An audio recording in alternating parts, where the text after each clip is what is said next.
नमस्कार, खास बुलेटिन में आपका स्वागत है और मैं हूं आपके साथ सुमन पाल।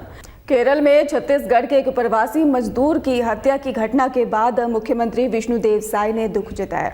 उन्होंने कहा कि शव वापस लाया जा रहा है और परिवार को 5 लाख रुपए की सहायता दी जाएगी। सरकार ने इस मामले को गंभीरता से लिया है। इसके लिए सरकार चिंता कर रही है। उनका डेड बॉडी भी आ रहा है और शासन तरफ से 5 लाख रुपया तक के परिवार को दे देंगे।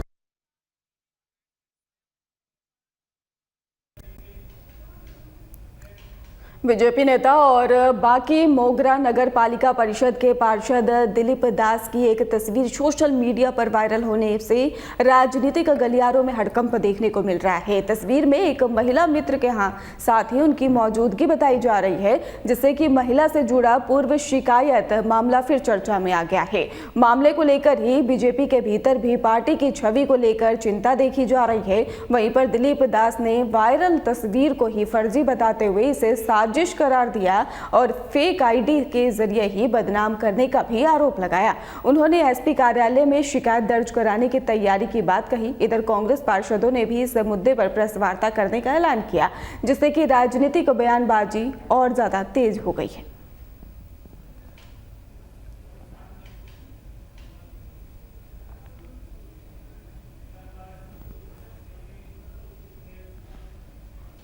पंखाजूर क्षेत्र के गोंडापुर धन पहाड़ी में धान खरीदी के दौरान अनियमितता पाए जाने का मामला सामने आया है, जहां पर एक वृद्ध महिला किसान ने बताया है कि खरीदी लिमिट से अधिक 89 किलो धान फड़ी प्रबंधक के जबरन रख दिया है और महिला ने ही तहसीलदार को लिखित शिकायत सौंपी, जहां पर पंखाजूर एसडीएम टीकाराम देवांगन ने मामले की जांच कर उचित कार्रवाई का आश्वासन दिया है।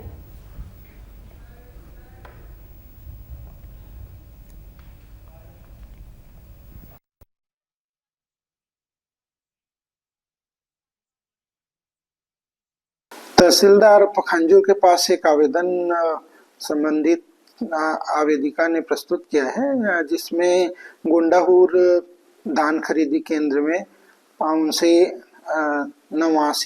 89 किलो धान जो है ज़्यादा ले लिया है और वापस नहीं कर रहा है, ऐसा करके शिकायत आया है।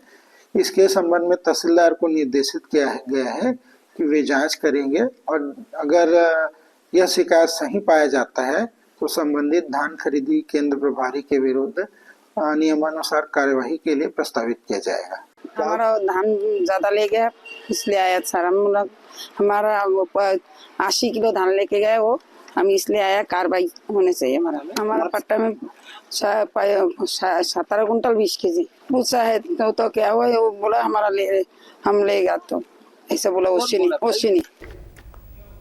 अंबिकापुर मेडिकल कॉलेज अस्पताल में अव्यवस्थाओं का गंभीर मामला सामने आया है। अस्पताल परिसर के ही गलियारों में आवारा मवेशी घूमते नजर आए, जिससे कि मरीजों और स्वास्थ्य कर्मियों में भारी परेशानी हुई है। आपको बता दें कि गंभीर मरीजों को ही स्ट्रेचर पर ले जाने के दिक्कतों का भी सामना करना पड़ा और इसके साथ ही सबसे चिंताजनक बात यह रही कि अस्पताल प्रबंधन या सुरक्षा कर्मियों की ओर से मवेशियों को बाहर निकालने की कोई ठोस कार्रवाई नहीं की गई और इस घटना ने अस्पताल की सुरक्षा व्यवस्था और मरीजों की सुरक्षा को लेकर गंभीर सवाल खड़े कर दिए।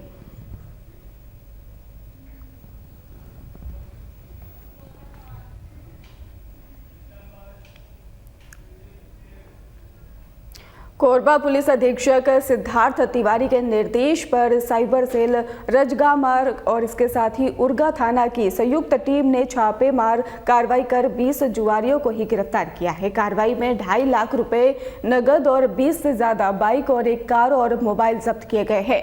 पुलिस के अनुसार ये दबिश करतला थाना क्षेत्र के ही भेलवाटार गांव के पास दी गई थी। हालांकि पकड़े गए जुआरियों का ही दावा है कि उन्हें चाकामार से ही पकड़ा गया और मामले के सामने आने के बाद एसपी ने करतला थाना प्रभारी को तत्काल प्रभाव से निलंबित कर दिया और घटना के बाद पुलिस की कार्यशैली को लेकर कई सवाल और चर्चाएं तेज हो गई हैं।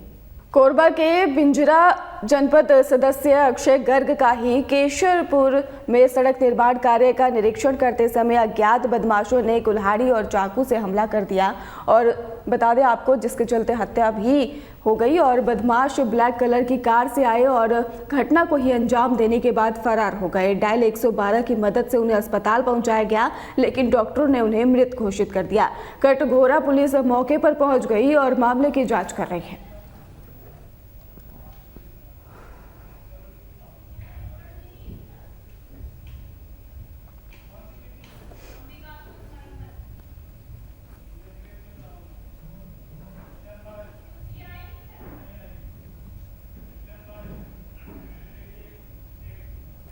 अंबिकापुर में राष्ट्रीय राजमार्ग NH 43 पर बनाए गए गुणवत्ताहीन सड़क मरम्मत कार्य के बाद प्रशासन ने बड़ा एक्शन लिया है। शहर के सदर रोड पर ही लगभग 6 करोड़ रुपए की लागत से हुई पेच रिपेयरिंग काम रात में बनी सड़क सुबह होते ही उखड़ गई।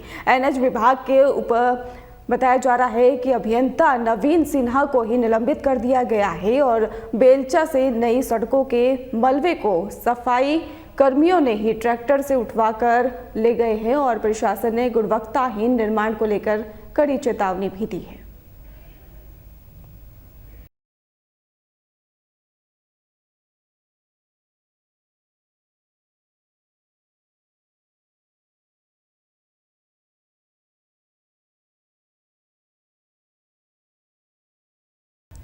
सुकमा जिले के सीमा से सटे उड़ीसा के ही मलकानगिरी जिला मुख्यालय में 22 नक्सलियों ने पुलिस के समक्ष ही आत्मसमर्पण किया। आत्मसमर्पण करने वालों में केरला पाल और इसके साथ ही जगर गुंडा और आंध्र उड़ीसा बॉर्डर से जुड़े नक्सली शामिल हैं। नक्सलियों ने 9 हथियार, भारी मात्रा में गोला बारूद और अन्य नक्सली सामग्री भी पुलिस को सौंप दी है। वहीं पर सुरक्षा बलों की प्रभावी कार्रवाई, बढ़ते दबाव और सरकार की पुनर्वास और आत्मसमर्पण नीति से ही प्रभावित होकर उन्होंने हिंसा का रास्ता छोड़ मुख्य धारा में लौटने का निर्णय लिया। अधिकारियों का कहना है कि यह कदम सीमावर्ती इलाकों में शांति बहाली के लिए महत्वपूर्ण है।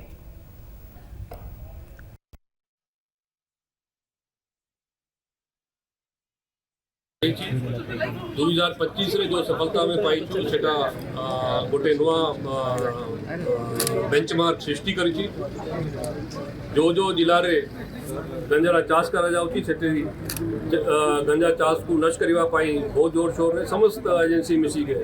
से ओडिशा पुलिस, जिला police, SOG, excise department, forest department, revenue department समस्त मिसी के से कार्य को आगू लेके जाउछंती और भारी परिमाण रे नष्ट कराउची, सीज कराउची और बहुत केस कराई थी, बहुत लोगों को धराई थी और किंतु को प्रिवेंटिव डिटेंशन रे रखिवा पाई भी हमें प्रस्ताव देई छी। फिलहाल खास बुलेटिन में बस इतना ही। आगे की खबरों के लिए आप देखते रहिए हमारे चैनल। धन्यवाद।